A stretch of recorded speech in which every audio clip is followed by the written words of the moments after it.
Hello everybody and welcome back to another episode of Let's Build a Theme Park here at the KD Adventures. So in the last episode we started building our very first ride here in the theme park. So this is just going to be a generic theme park. It's going to have 3 different themed areas. So far we've started building the spooky themed area. So in the last episode we started building the first coaster. And it starts off as a kind of dark ride, so you have a few different scenes in there, but eventually you do launch out of the building into like a forest scene, and that ride is almost complete now. I've been working really hard on it. I've spent quite a number of hours now just adding in a different scenery, the different lighting, adding in all the trees in the forest area. It has taken me quite a while, but it is almost complete now. I just need to add the actual building itself. So all the indoor sections are done, and also all the outdoor sections and lighting's put in, but it's just that building that I need to do now. Originally, this next episode was going to focus on that ride and building the indoor sections and adding in the different scenery. It is all recorded, all ready to go, but it is going to take me quite a while to edit it, so that episode will be coming at a later date, but I do plan on making it the next episode in the series. But in today's episode, I wanted to take a break from the heavy theming and complicated building, and I just wanted to build a coaster with not too much theming, and I had an idea the other day for the spooky themed area, so I decided to build it, and that's what you're going to see in today's video. And that coaster is a Frankenstein themed B&M Invert. As the video goes on, you'll see that the coaster gets really intense. As I said, there's not tons of theming on this ride. I mainly wanted to make the main focus the coaster itself.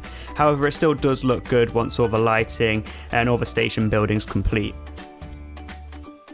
So as you can see already, the coaster is already looking pretty intense. Instead of using one of the loops that's already in the game, I decided to build the loop myself because, as you can see, that first drop is pretty intense and it's really tall as well. It's about, if in real life it would be about 200 feet. So I decided to build my own loop in there, and as you can see it is pretty tall.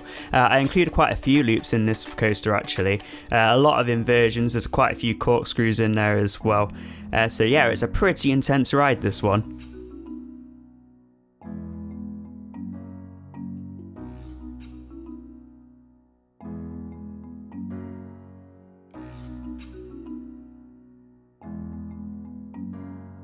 So in total, this coaster, it took me around 2 hours to build, but that was including all the station building and adding in the different scenery as well.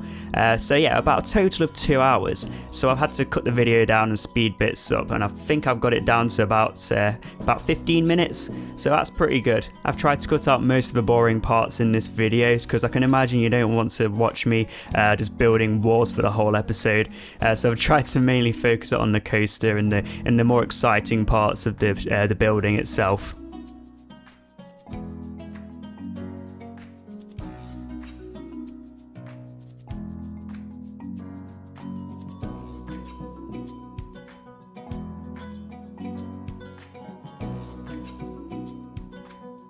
The coaster didn't actually take me that long to build. As you can see, I'm almost done with it now, just doing that last inversion, so it wasn't too difficult. Although this coaster doesn't rely too much on the theming, I did spend most of the time still building that station. The coaster didn't take that long at all, but with the station, adding in the different walls and the roof and the queue line and adding in the different bits of scenery as well, it does take up quite a lot of time, so I did spend quite a while building that station building. So now that the coaster's complete, this is where I started building the station building and also the queue line as well. Of course, for a Frankenstein theme ride, I've had to use some spooky theming for the walls and the roof, but also I've had to use some of the sci-fi themed scenery as well, including some of that electricity. There's like some electricity poles and some electricity grids. So I wanted to include them as the train is going out of the building. So you'll see I put that in later on, and I think it looks really good in the end.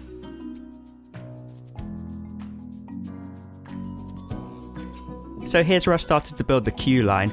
It is mainly an outdoor queue line. I didn't want to include too much theming or scenery on this one, so it is mainly an outdoor one, but I will include some lighting, maybe a few different bits of scenery as well. But eventually you do end up inside that station building. I haven't included a lot of scenery at all in there, but I have included some torches just to fit in with the overall theme of the ride, and I've included some barrels as well in the station building, but overall there's not a lot in there. As you'll see later, I have included a little bit of scenery when you're actually on the ride itself. Like at the very start, I've included a little room that you go through that's got the electricity grids, some electricity poles, and that's before you go down that first drop into the lift hill.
So now that that station building is complete, all I needed to do now was just add in a few little extra bits of scenery. Not too much, but I added in a few rocks, and I also altered the terrain as well on one section of the ride, because I thought it'd be quite cool to have the coaster go through a big patch of mist after one of the inversions.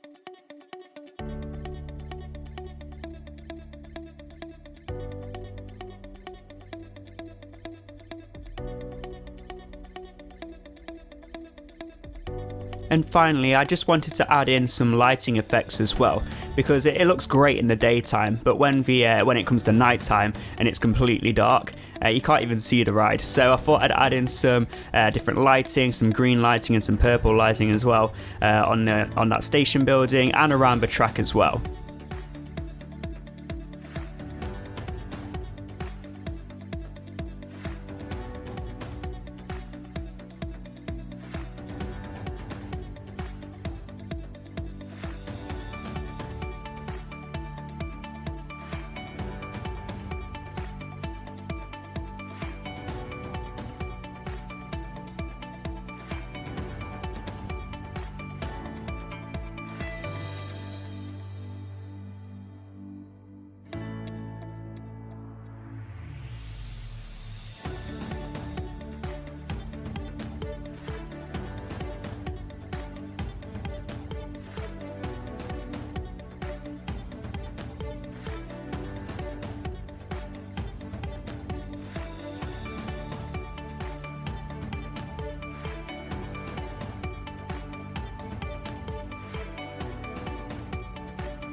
So there we have it, that is my Frankenstein themed coaster complete at the park. I'm going to leave you with a POV of the ride itself. It's fully complete now, so I really hope you like it. So thank you all for watching, and I will see you in the next one.